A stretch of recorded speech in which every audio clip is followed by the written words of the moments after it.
small and big group. Okay? May tinatawag po tayo sa communication na good communication techniques. Sa hospital po, hospital setup, we have the therapeutic communication, healing communication, and non-therapeutic communication, non-healing communication. May mga technique po din na itinuturo para maging effective communicator ka. Siguro that's my strength, ano ho? Yun yung aking strength is aba. Kasi po, psychiatric nurse din ako. So, inaral ko po talaga yung healing communication. Kaya po, nakakapili ng proper communication technique para yung gusto mong maipaabot sa tao ay maipaabot mo. So, iyon po siguro yung isa kong strength.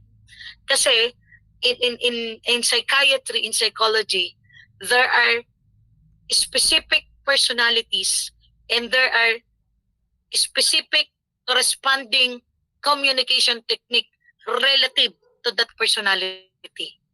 Ibig ko pong sabihin, kapag ang imik nitong isang tao ay ganito, ito ang i-imik mo. Kapag ang isang tao ang behavior, ito ang gagawin mo.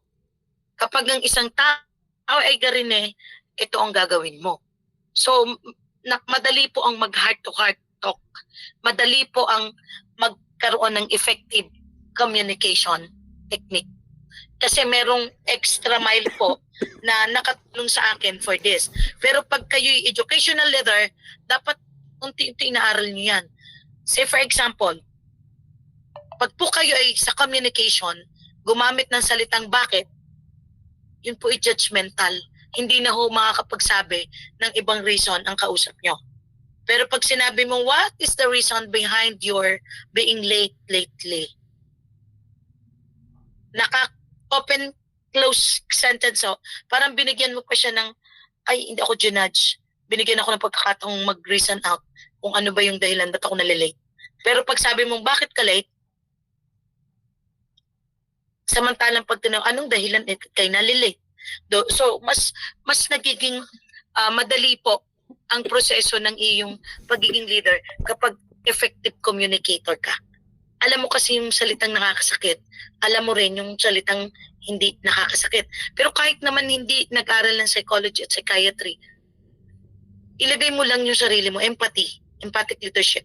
Kung ano yung ayaw mo, di yun yung gagawin din sa iba.